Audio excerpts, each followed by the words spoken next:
We are back once again. Well, I guess for the audience watching this is your first time seeing him, but we just recorded an interview for his podcast, Wheelin' and Dealin' with Dave Squeaky Wheelz with a Z. Thank you so much for being here. Anytime, my brother. Yeah, what you were talking about in terms of the timelines, one of my favorite radio shows is called The Bonfire. And whenever they do a pre-record earlier in the week, they call it a Terminator timeline because they'll say something that happened on Tuesday, but the show won't come out till like Thursday or Friday. So it's a whole little mind fuck, But we're in the future guys. Hello.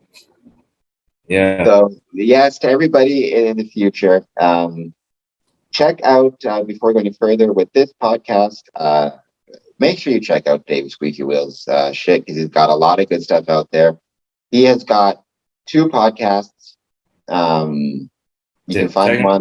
Technically, I have three because I started another side. Like the Wheeling and Dealing was the first one. I had the Sup podcast, the Squeaky and Clean podcast, but I hadn't done that in like 7 or 8 years. And then when the lockdowns and all this shit hit, I was just sitting around being depressed for 2 months. And I was like, I can't do this. I need a purpose. And I need a way to express my thoughts. So I started with Wheeling and Dealing.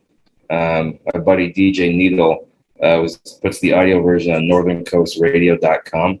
That's his little startup station, and he has like a rerun of my episodes every day at 4, and then every Friday we have a brand new episode at 4 o'clock. And then I started the Two Side Podcast.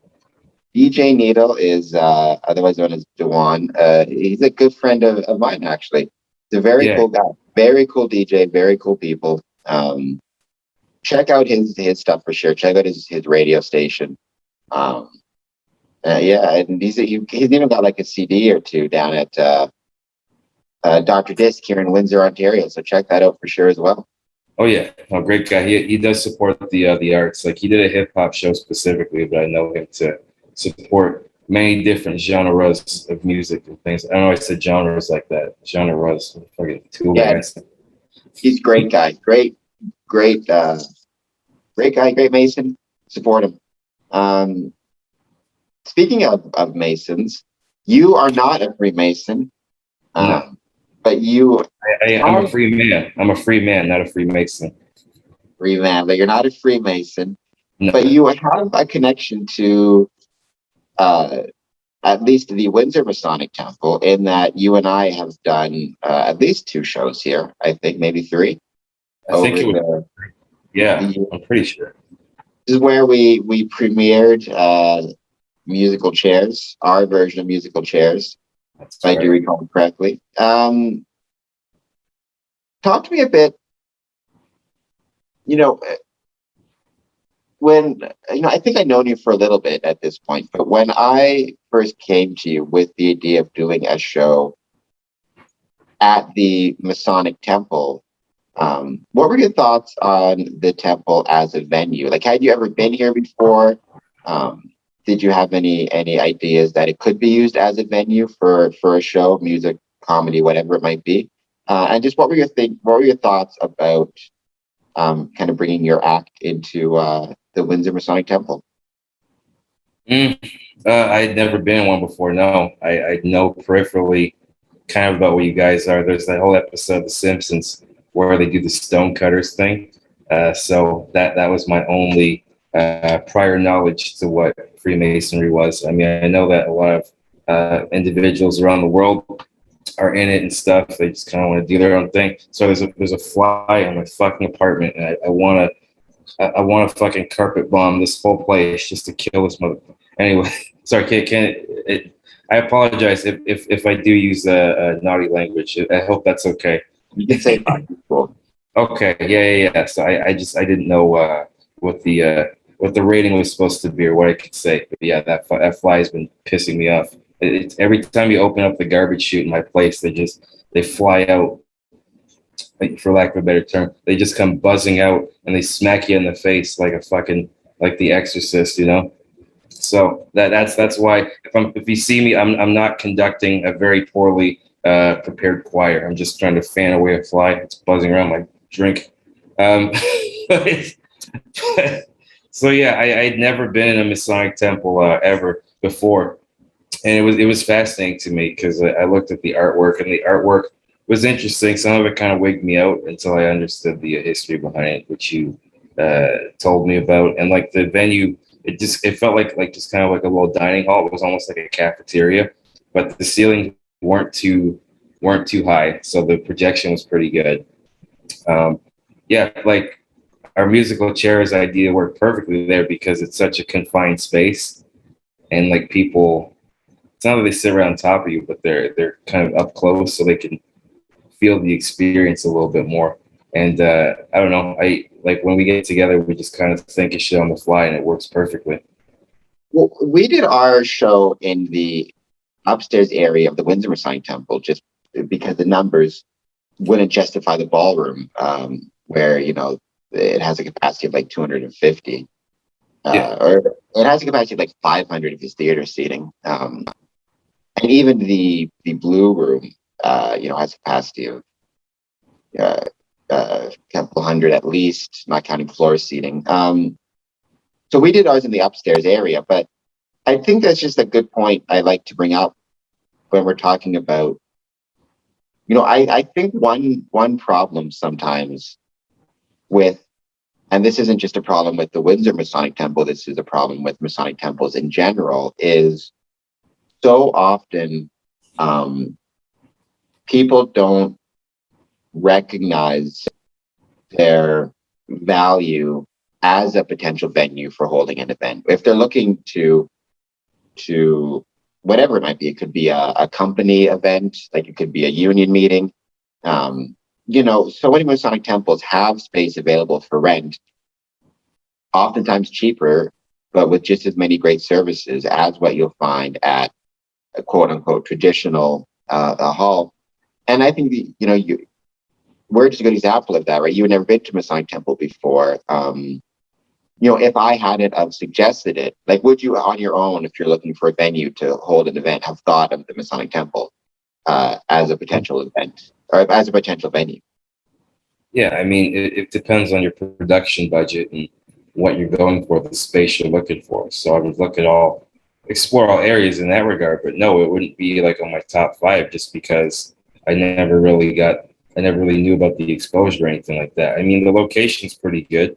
It was pretty easy to find. It's just on the corner, And I'm not gonna say where it is, but like, yeah, it's the location when you showed me was good, and I liked the little events and stuff. People would do like potlucks sometimes at the show and bring their own food, and things like that, or there'd be other events. They'd have things of that nature, which I did enjoy.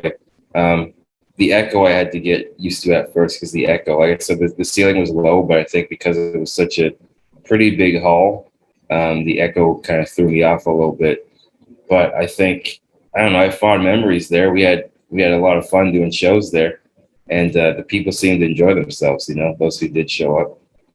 So that goes to, I'll throw it in the description, but yeah, if anybody's looking for a place to rent in Windsor, check us out. But also check out the Windsor Masonic Temple. But also any Masonic temples out there, don't be afraid to advertise your space and then try to be a part of the public. Back in the day, we were all the time. We had events and stuff. Really?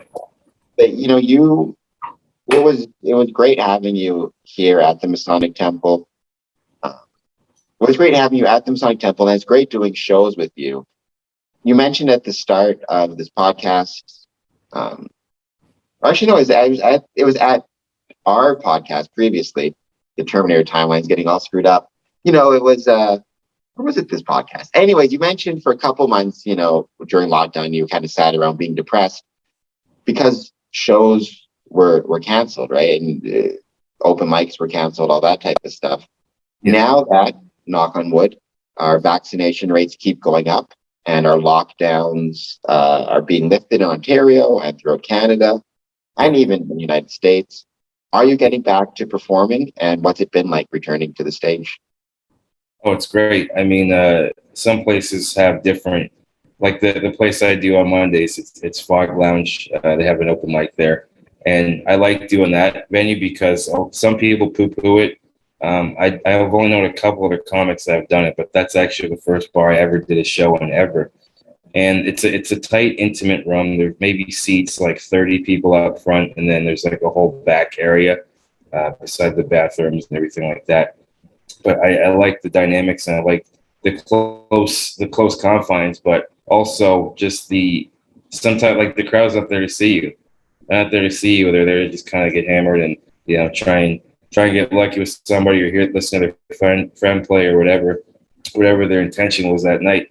So learning how to like be more calm and do crowd control and project my voice a little bit more and enunciate more is why I like doing shows there. So I when I moved downtown to kind of be in a better proximity for all of my shows and cut my costs and my travel costs and all that in half. So when that shut down, it's just like I think I think Jason Wilson was the guy who was on Joe Rogan's podcast. He started he's like this karate instructor, he's this martial arts instructor, and his famous viral video was "Cry Like a Man," where he was talking about how as dudes we're taught to kind of suppress our emotions because it's the optics make you look weak, or it just makes you kind of feel less than, or you're not going to get respect from your peers or your significant other or anything like that. And I think it's a fallacy we tell each other. Like, it's not that you want to be overly emotional. It's not that you want to be overly emotional. It's just that you want to address the emotions and use them as a catalyst to propel you to do better things and to subvert and eliminate the fear. You're not going to totally eliminate the fear, but I think so much of why our society is the way it is because of fear and because we're not living in a very balanced time. People are very imbalanced. They want to take a pill to solve all their problems. They want other people to solve their problems for them. And it's just being a person with a disability, just somebody, because I look at us, people have a disability, we're like built-in problem solvers. So we may have things that hamper us, but we have to look at the world differently in so many ways. And so getting back to your initial point, when it was more of the second lockdown, the first lockdown, I was like, whatever. I could just kind of rode that one out. I was white knuckling it.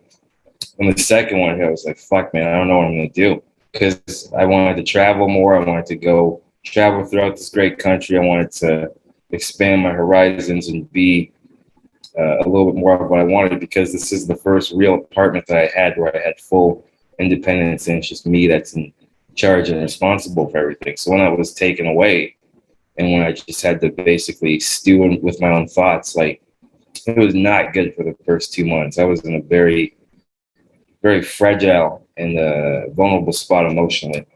So I did a lot of exercising, a lot of meditating. I wrote down my thoughts. I did little journals that are all scatterbrained. Some of it I just can't decipher. I'm like, what the fuck was I talking about? But yeah, I started to do sorry, go ahead. No, keep going.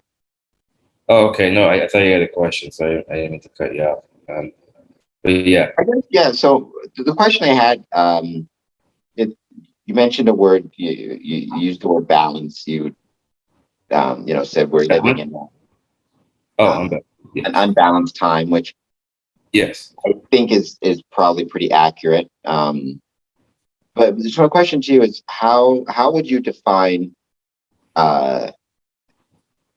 living a balanced life versus living an unbalanced life?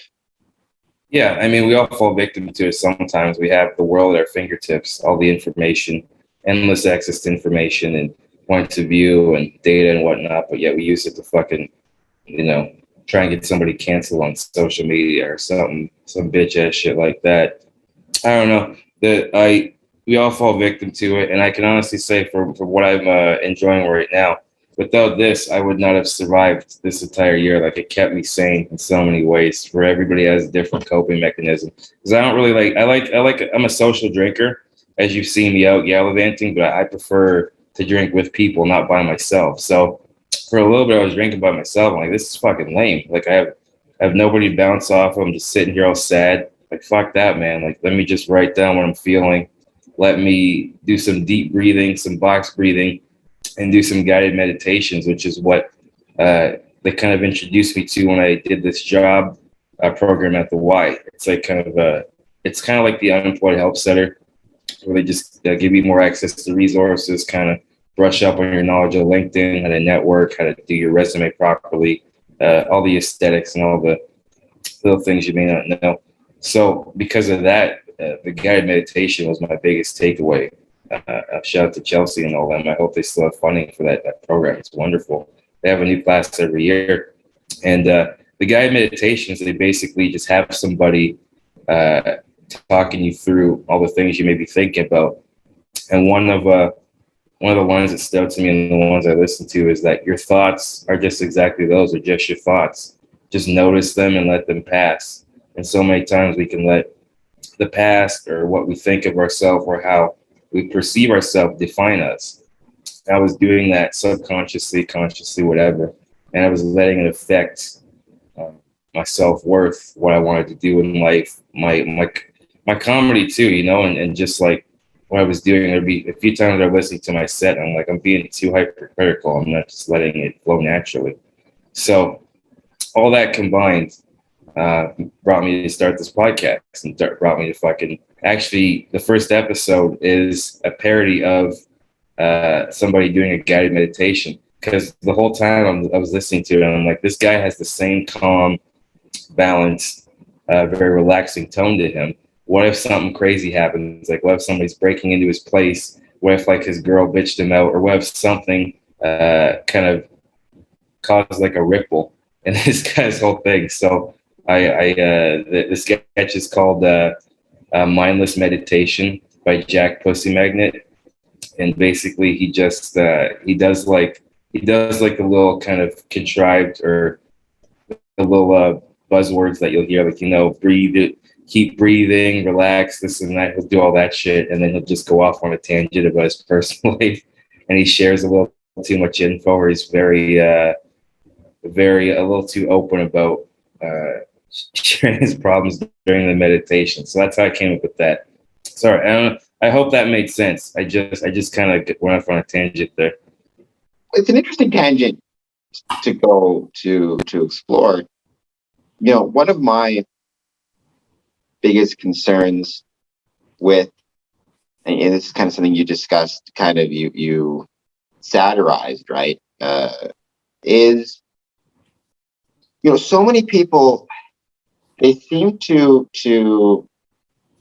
they seem to have like stopped communicating in an authentic way. They seem to just be mimicking the way, like they'll use these buzzwords and stuff. Like they'll say things like, I need to be in the now, or I need to, like, all these kind of buzzwords that are on social media. Mindfulness, you mean? Like mindfulness, meaning just kind of living in the present as opposed to being in the past or worrying about the future.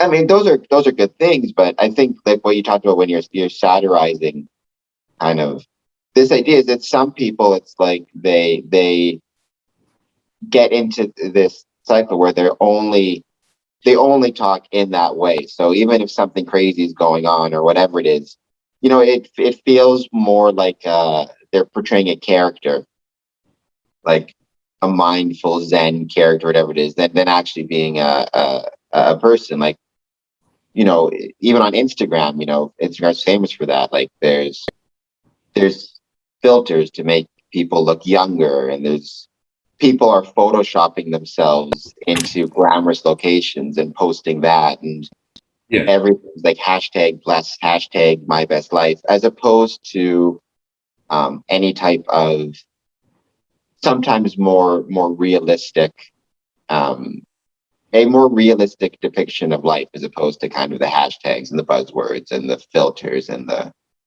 anybody can say I'm hashtag living in the moment, but actually doing that means something very different than just. I hate when people use it. It's like, oh, I'm living in the moment, my best life. It's like, no, bitch, you just went on a hike and you're next to a tree and your friend took that picture with a timer and a filter.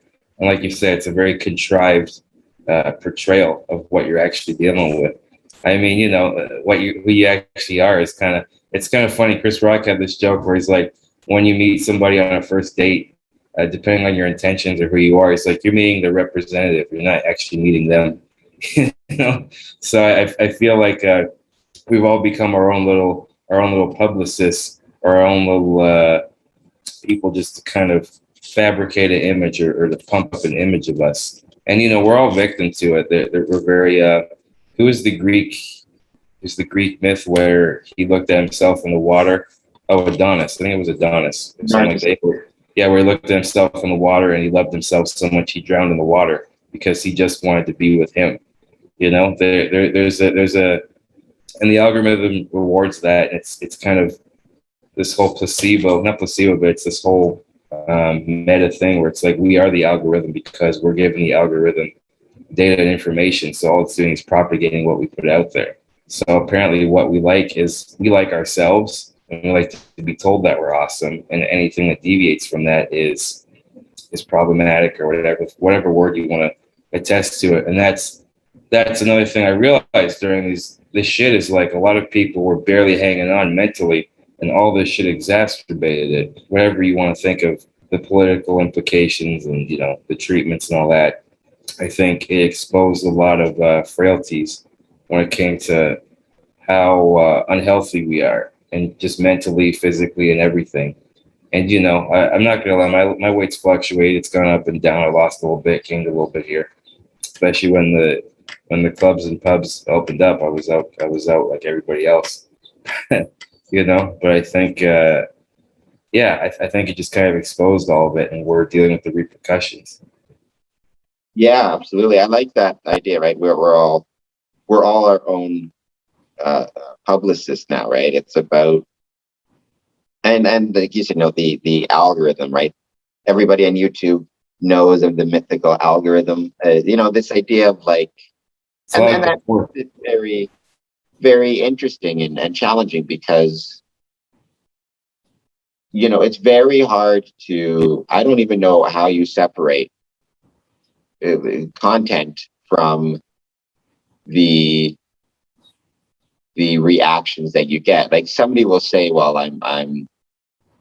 I just post whatever I want, and people can like or not like, but to say that there's not a reaction to getting a lot of likes or hearts, or even some people who are contrarian, they may get off on the idea of getting a lot of dislikes and getting a lot of negative comments. They may feed off of that. And they may recognize that, if enough people hate you, enough people will like you just as a reaction to that. And then, you can become famous. A lot of people seem to have the approach now of they'll start by trying to piss off people. And if they piss off sufficient number of people, say on the left, then everybody on the right will automatically like them, or vice versa. Or it could be about anything. Yeah. It seems like where everybody is creating and calculating this image that they think will, as you said, best please the algorithm. And then it's fine when that's just online, I guess. But it seems that online attitude is now seeped into daily conversation. That's the problem. Any thoughts on what a possible solution is, since we can't get rid of social media or the algorithm? It seems to be here. For better or worse. Sure.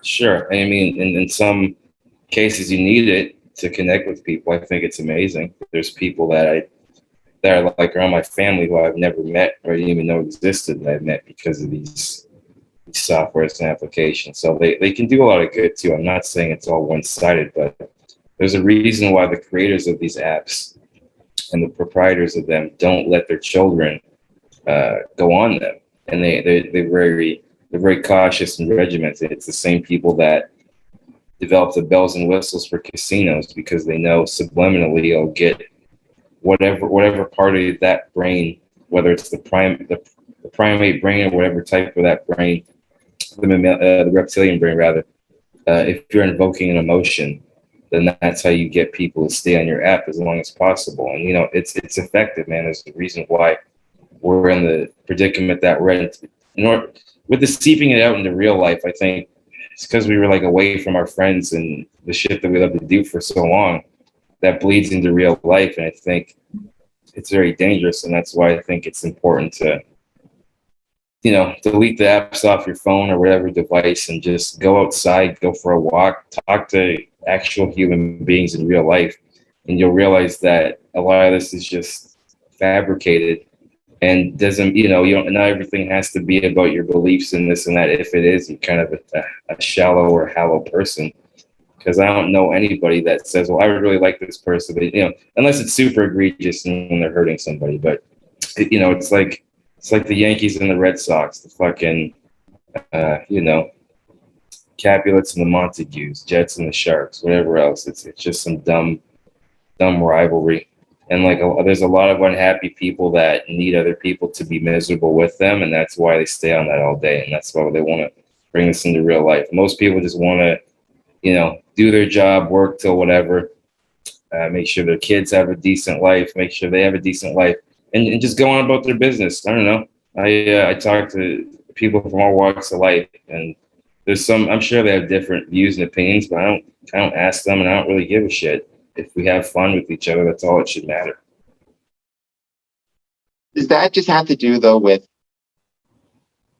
the extent to which you know somebody? And that's kind of a weird danger of the social media landscape, is that, if I'm out at the bar or working or whatever it is, like, I will have a relationship with somebody that's it only extends insofar as that physical space. So Sure. something, it's very unlikely, less unlikely now, which is a problem. But the idea that the COVID vaccines or something is going to pop up, is probably not going to happen because it won't be relevant to my interaction with that person at that moment. Yeah. But on social media, because there's not really a defined relationship, like where they're called friends or followers or whatever it is, but nobody really knows what that means. I can just be idly, scrolling through my news feed, and then, I find out that this person that I'm friends with because I met them at the bar is, insane and thinks that, and suddenly all the crazy pops out, like very Sure. strong people who don't get vaccinated. I'm not a fan of them, but I oftentimes wouldn't know that they're not getting vaccinated unless they post it on Facebook. If not for that, they would just be the guy I met and seem like a friendly dude. And so I think it's one of the neat and challenging things about social media is there's no defined parameters of the relationship in the same way there is. If I'm a coworker, I know what the relationship is and what I need to do with that coworker to have a successful relationship. In that case, as colleagues. You're in a different setting though, because if it's a coworker, it's somebody that you have to coexist with as well as work with. So there's a common goal. There's something you can push towards, and if you do have differences and whatever, you can set those aside for what you're trying to achieve. It's different when it's a whole society and people have different things that they want to achieve. Like, I don't know. To me, it doesn't really matter though, because I forget who brought this up, but it's like, I could go to the Italian guy who works at like a grocery store to get this. I could go to the Moroccan cab driver to do this. I could go to this guy to do that. That's why I love Canada and like North America as a whole. We're one of the, I guess Europe too, and parts of Australia, but one of the few places where literally you meet people from all across the world, and otherwise you would never even talk to this guy, girl, or whatever. And it's not saying you have to be I'm not saying you be friends with everybody. Like, I'm certainly not friends with everybody. I have a different personality. Some people are a bit more extroverted, introverted. We're a little bit of, you and I are both a bit of column A, column B. I think you tend to be more introverted compared to me, though. But even, you brought up the idea of like, so with a colleague, with a coworker, you have a common goal, and so it's just about setting aside everything to focus on that goal, which is true. But I also think, in our day-to-day interactions, like there is a goal. So if everybody's at the bar, for example, I mean, some people may have nefarious desires. But by and large, you can assume if we're all out at the bar, the collective goal is to have a good time for that night.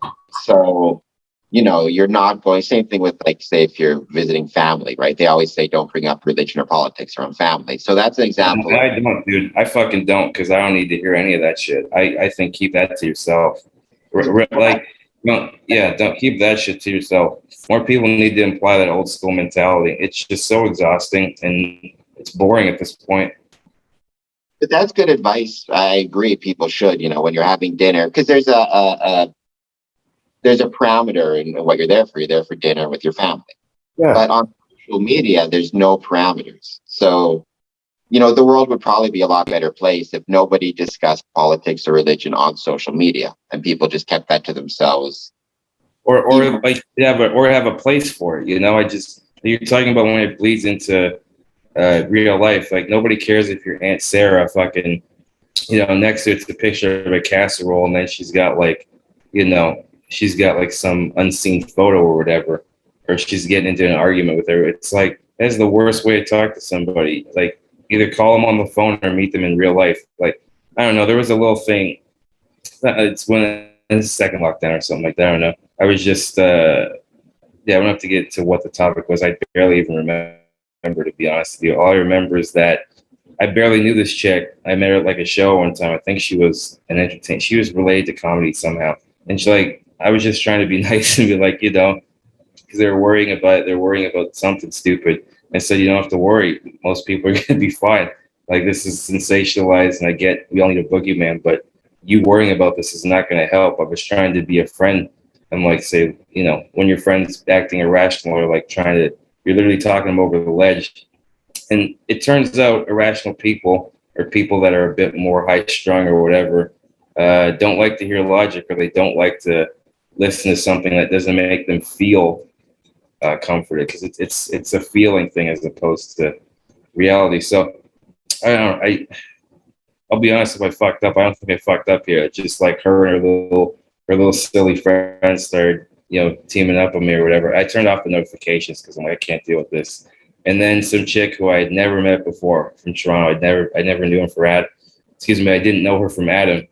She said, hey, listen, I'm sorry that you had to deal with that. She's like, I don't know. It says a lot about their character if they're willing to attack somebody who's just trying to help or just trying to be positive. She said, that's she's like, I'll never talk to her ever again. Like, that really exposed a lot of her character, and I don't like that. And I said, you can do whatever you want. You can keep talking to her. It's just, I had to turn that shit off because, it wasn't even a view thing. It was just, like you said, sometimes it's your friend, no matter what their thing is, if they're going through something, sometimes you have to be real with them and be like, you're making this bigger than it actually is, Hashtag turn off notifications is very good advice. Yeah. More people should do that for sure. Yeah. So I do want to go, bringing this back to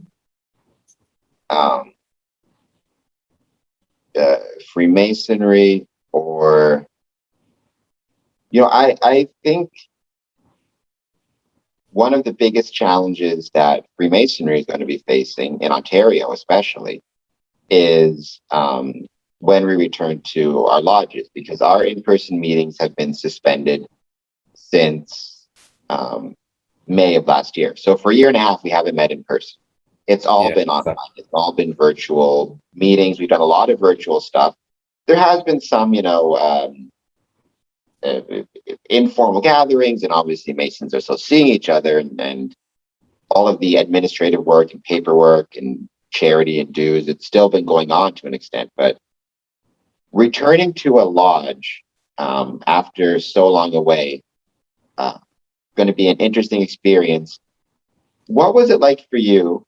We talked about this at the start, but returning to a comedy club, were there any nerves about getting back on stage after so long? And also, around that many people again. Like, we go from lockdowns where, we're all kind of isolated and we're seeing far fewer people, to you're in Fog is not a big venue. No. It is a Windsor landmark, but it's not a big venue. And now you're around people, a lot of people again, and you're performing in front of them. What was it like nerves wise? What was it like anticipation wise? And how did you deal with those things? Yeah, well, the getting on stage was the nerve wracking part because I've been doing this for a little bit. We've known each other for I think about a decade, if not slightly longer than that. So I know my way around up there. It's just getting back up there and like Kai would riff because I'd been out the first day that places were allowed to open. I was out there. I just couldn't take it anymore. I couldn't take the isolation and being. There's only so much Netflix. There's only so much writing. There's only so much whatever you can do. It's like I need to see people that are not my family, that are not my immediate whatever. So the being around people thing never waked me out. I just didn't. I refused to be. I think the fear of this or the fear of all that. Sorry, I'm talking to Cameron's picture now. No, I'm still here. My battery's running low, so I'm just going to be grabbing my charger. So I'm on the move right now. But keep talking. Okay, man. Yeah, like the fear and stuff was just never my thing. If people were vaxxed or not vaxxed, we're sharing the same air, so it'll be what it'll be. And like I hadn't really been sick since my first bout with it, so I was knock on wood, I was pretty confident. I just needed to see people. I think that the isolation and the being on your phone all day and connected to electronics all day is what's going to kill you faster than the disease itself. Just not getting enough sunlight, not being around your family, it goes against every single part of your being and just how we've evolved. So that didn't bother me at all. The getting on stage and like the nerves is what kind of weighed me out. But like I said, it was a small crowd, so that was pretty good. I'm not sure what it'll be like next week when it's not a holiday Monday. So that I will find out. But no, it never really bothered me. I wanted to be able to express myself. And like I had a few jokes and a few bits I had done prior before the third lockdown. So I wanted to kind of expand on that and keep trying those out to see what they are. Because they're like little seeds that you plant. Excuse me, guys, that burp. It was a powerful one. There's little seeds that you plant, and then you want to see how it grows, and you got to do it in front of different crowds and all that good stuff. So I was just happy to be up there. They had like little panels in front. Some, excuse me, some places have kind of like plastic in front to kind of cover the front of the stage in case you sneeze or whatever. But it's like once you're not in that plastic, then it's not good anymore. That to me, they're doing what they have to do. I can't really fault the business. It's a little silly to me. But yeah, once I was up there, you can watch the whole set on my Facebook because I streamed it live on Facebook. It felt like I was supposed to be up there. It felt natural. There was a lot of energy, even though it was a small crowd. I hope there's even more energy tomorrow on Monday night. Well, it'll be later for you guys, but yeah. I don't know. I just wanted to. There's nothing like being up there. I just wanted to feel that feeling again, and it's nothing compares. Nothing compares at all. Is that the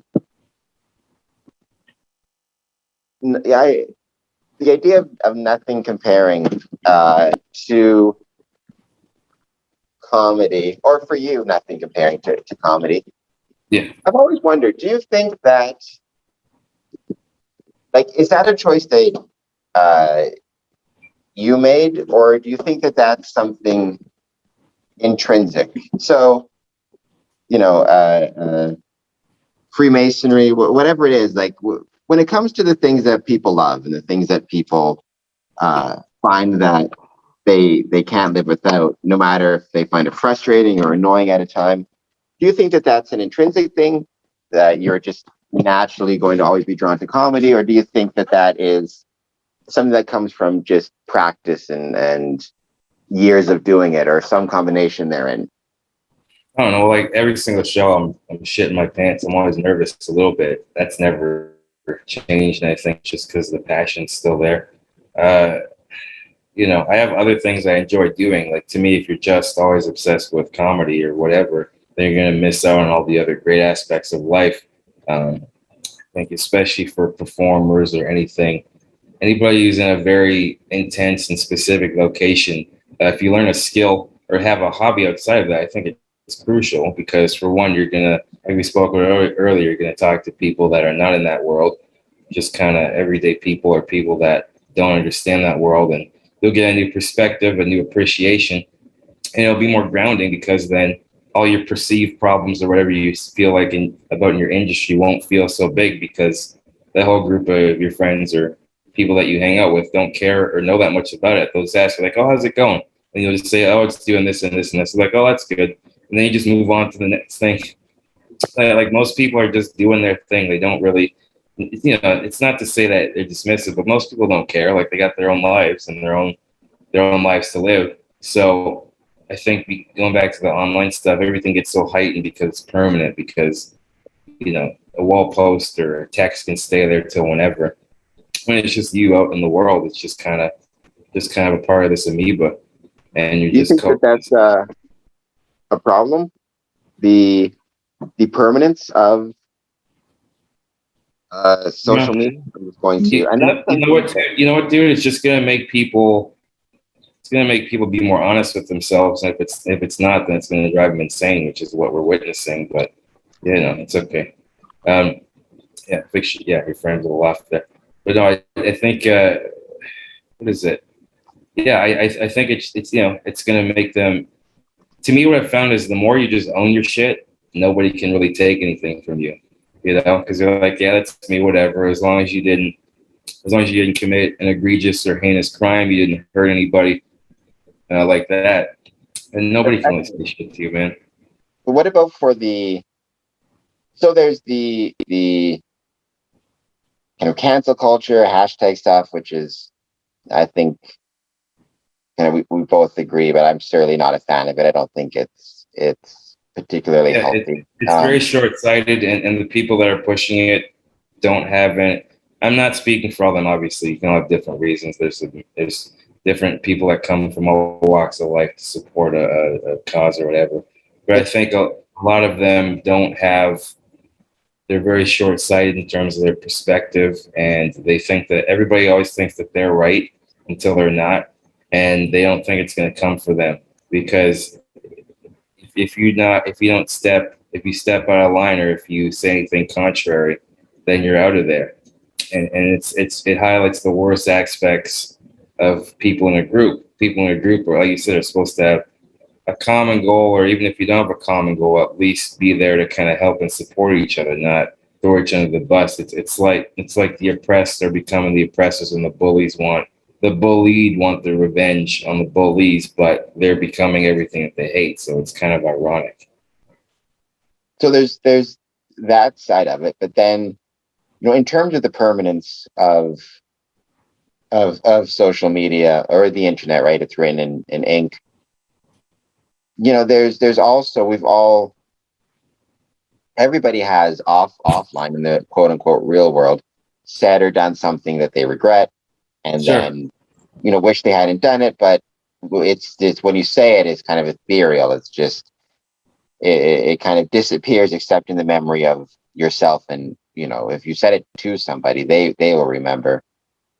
But when you say or do something you regret online, um, even if you go back and you try to erase it and you get rid of it, people can take screenshots of it, people can save it, people can find it somewhere. It's out there in the world, and it's is it one of those things where, and you see this with organizations, Freemasonry, somebody said or did something stupid, when they were much younger, or pictures out there of them doing something dumb or stupid much younger. Um, and then, that, or they say something and maybe it's not that they say something and they don't really have strong opinions about it, but they just throw it out there and then somebody takes offense to it. And then that gets dredged up.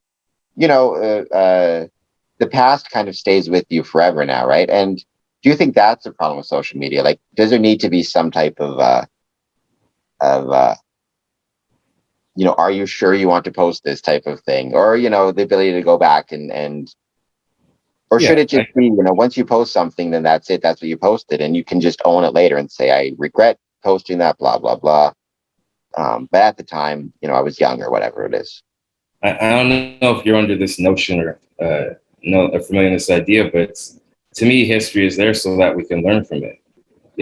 deleting it's not gonna, or pretending it didn't exist doesn't mean you condone what you did at the time. I mean, it just happened. Like, people are complicated. They say things when they're emotional, under distress, or you don't know what's going on in their life. So you're going to take a little snippet of their life and just and say that that's who they were, and that's who they are right now. Like it's a very infantile and short-sighted way to look at life and to look at people. Unless there's a pattern there. If there's a pattern there, then I think that, and if they are inflicting some type of harm or doing some type of heinous crime, then yeah, you should investigate that. But I think people just want to do that again to make themselves look big and to make themselves feel bigger than they actually are, and it's a real sign of insecurity. That's really what it comes down to. If you have to shit on somebody else who not even if they're successful or not or whatever, to make yourself look good, to give you some clout, or be like, look at me, I'm a good person. That's the last fucking person I trust. It's like, oh, if you'll turn on somebody you barely know like this, what are you gonna do to your friends, your family, the people that are close to you? Like that's a fucked up mentality to have. And to be so naive and think it's not gonna happen to you, you don't understand history and you don't understand people. History or humans, the two H's are two pinnacle aspects to understand. And like the permanence of it, to answer your question, I think it's just gonna be something that we have to adapt to. And like I said before earlier, if we just own your shit and we try to, it depends on what you're doing, obviously there's a time and a place, but if you just own who you are, then most people will forgive you. Because if they're honest with themselves, they know that they've had moments in their life where they were less than proud of, or they said something off kilter, and it doesn't define you. It's just the aspect of you. It's so silly to dwell on that. And if you dwell on that, then you're going to live there. And that's what I was talking about before, examining all that stuff. I'm like, wait a minute, this happened however many plus years ago. This is me however many plus years ago. Why do I care about that now? I'm in a different spot. And I think that's a good place to leave it, right? This idea of you mentioned being in a different spot. I think one thing is certain is that pretty much everybody is probably in a very different spot from what they thought they would be, a year and a half ago. Whether it be comedians, Freemasons, almost everybody, has had some significant adjustments to make over the last little bit. And in your case, right, those adjustments, as with a lot of people, seem to have been going online, the podcast, putting out content and connecting with people through your podcast. So throw those out there again, your 3 podcasts, and also people want to follow your comedy. Where do they go? And I'll put this stuff in the description to this video as well. Yeah, just to add on to that thought before we end, I think so many people are afraid of introspection because they're going to learn about themselves, maybe something they never knew or some trauma that they were hiding. I was watching a movie called Indian Horse, which it was trending on Netflix because for those of you guys, if you're watching this outside of Canada, we had residential schools in this country for like 300 plus years, almost like that, where they literally, the Catholic Church and other churches would take Native American kids and they would strip them of their culture, make them cut their hair, and make them convert to whatever religion the residential school was being funded by at the time. And so many atrocities happened there. I'm not going to get into that. But I was watching Indian Horse, and it's about this kid who is in the 50s. His parents, his brother died of tuberculosis. It's based on a book by Richard Wagamese. So his brother died of tuberculosis, and his parents took him back into town to get buried into like a Catholic cemetery or something like that. So he was left with his grandmother, and his grandmother tried to bring him to Menaki, which is a Native American reserve, which is kind of like it's not really government land or anything. It's just kind of rural and it does its own thing. So they were, at least in the movie, I have to read the book a little bit more. I think there's a few details that are changed, but the grandmother dies, and Iron Horse, his name's Indian Horse, Saul Indian Horse is his name. He gets taken and put in a residential school. And when he's in a residential school, just horrible shit that I talked about happened there. and he learned how to play hockey there. And he learned because he would take horse turds, frozen horse turds, and shoot them as a puck and just practice the shot like that. So long story short, he like rises up in the amateur ranks. He's about to go pro. And then as he's about to go pro, something stops him. And he doesn't know why. You know, it's the 70s, so we've always had a very turbulent relationship with Native Americans, not just in this country, but the whole continent. You know, we typically only show the one side. I'm not saying all tribes were angels and there wasn't atrocities committed there, but how the film portrayed it was every time we'd score a goal, we'd like throw a taunt, like, you know, a chief on the ice and stuff like that, and do the woo woo woo thing and all that stuff. And it was very, like, you can tell it was getting to him like mentally, and he just quit. So I won't spoil too much, but spoiler alert, at the end of the movie, it's revealed that while he was in that residential school, he was the victim of some abuse. I'm not going to disclose. It was abuse, horrible abuse, and he had been suppressing that for a long time. And he'd gone through bouts of drinking, stopped playing hockey. He was just like this vagrant derelict who was just kind of going everywhere, just kind of lost. And it wasn't until he acknowledged his trauma at the end of the movie and at the end of the book, I think, where he was finally able to move forward and finally able to push forward. And and then he just created a whole new identity for himself because he went to the hockey team he felt the most around because there was Native people, and he felt like he actually had a real family again.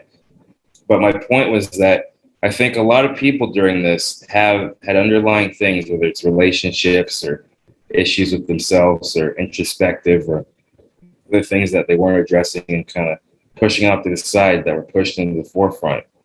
And I think that you can only move forward if you address that shit. So the people that are addressing that shit and are at least have I don't want to say gumption. I think it takes a lot of balls and a lot of self-worth. When you realize your self-worth, then you don't have to put it in the hands of other people, you know. And so many, especially people in the arts, we put our self-worth in the hands of other people, you know, not just the audience, but we need validation and all this other stuff, the business aspect.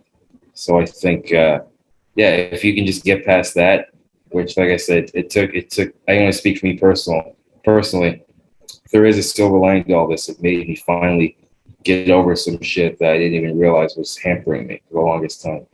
So I hope more people can do that, and I think we'll be better off and not be afraid to express ourselves, and then we don't have to let that shit define us, you know? Introspection is a good thing, and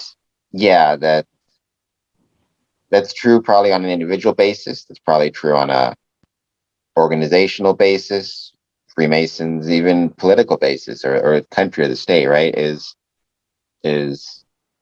taking the time to be introspective and be honest with yourself and think about just taking time to think about yourself and then you're interacting, and hopefully people used the lockdowns, and used the last year and a half to do that. Have you ever seen the movie The Count of Monte Cristo, or like heard of the book basically? Oh, I know that. I know it. Yeah, I saw the movie ages ago, but the count in the jail and all that. Yeah, he completely transformed. This whole year, it just felt like the world was in jail. Like we were all on timeout. And some of us faltered, but other ones became a count, or we completely transformed our identity. That's why I bring up the individual stuff, that the organizational and when the group stuff, I think, takes a little bit longer. But if you can fix yourself, or at least address the things that are hampering you, that's how you change the world. That's how you truly can find some peace, because there's so many people that don't have that peace and they're wrestling with other shit. And it affects not just your life, but the people around you. So that's what I mean by, that's why I focus with the individual, because the individual is where the change is truly made. Interesting. Yeah, it's an interesting there's an interesting tension. Right. I mean, and that's like a Jordan Peterson thing, and then all these cats, right? There's interesting tension between um, individual action and then kind of collective, not even action, but the collective consequences that can result from individual action, for good and for ill, right? Yes. Yeah. It can be easy to right make the argument, I'm an individual, so I can do what I want, and it it affects me and only me. I don't know if we're always so good at recognizing the collective consequences of individual behavior. I Yeah. mean, you could use, Yeah. What I meant by the individual is that in a positive sense. So if something is affecting you in a negative sense, i.e., like you're not showing up for work anymore, or you have strained relationships with close people that are close to you, things like that. What I mean is that make the change in a positive way, something that's giving you purpose and that you would do for free. You know, what's the expression? You do something you love, you never work a day in your life. And the positive aspects of that, I think, are endless. So yeah, I mean, we can be short-sighted with how it's going to affect everybody else, and you should be mindful of that. But what I'm saying is that be mindful of yourself and know yourself first before you can know others. where can people find you? Whether it's for your podcasts or your socials or your comedy or et cetera, et cetera. Yeah. Okay. So you can, if you want to look at it for my podcast, all three of them, I'm looking to do a Patreon for one of them. But my three podcasts are called Wheelin' and Dealin'.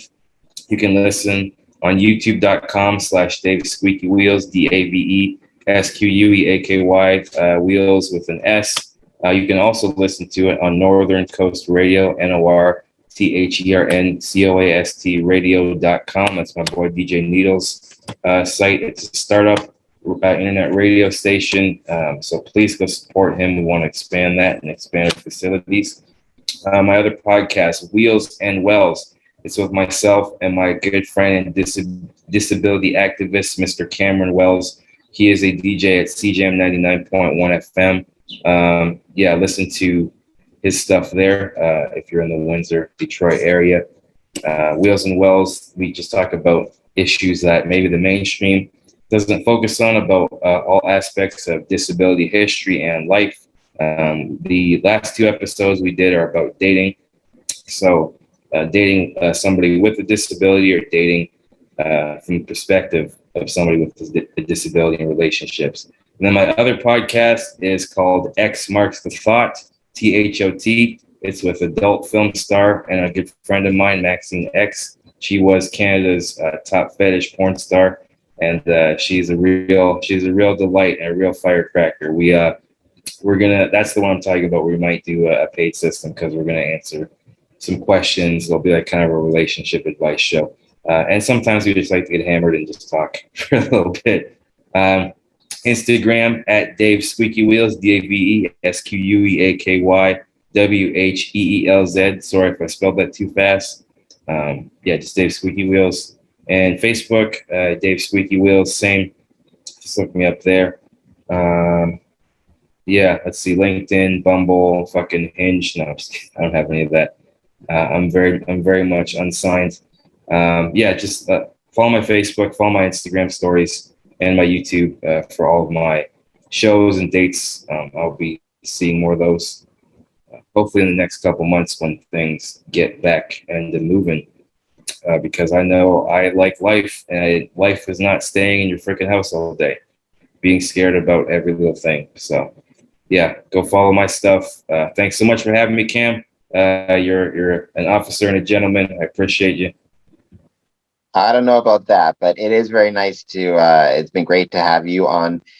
I was happy to be on your podcast, and it's great to have you on my podcast. All the things that Dave said, for me, like, subscribe, comment, etc., etc. I got Patreon.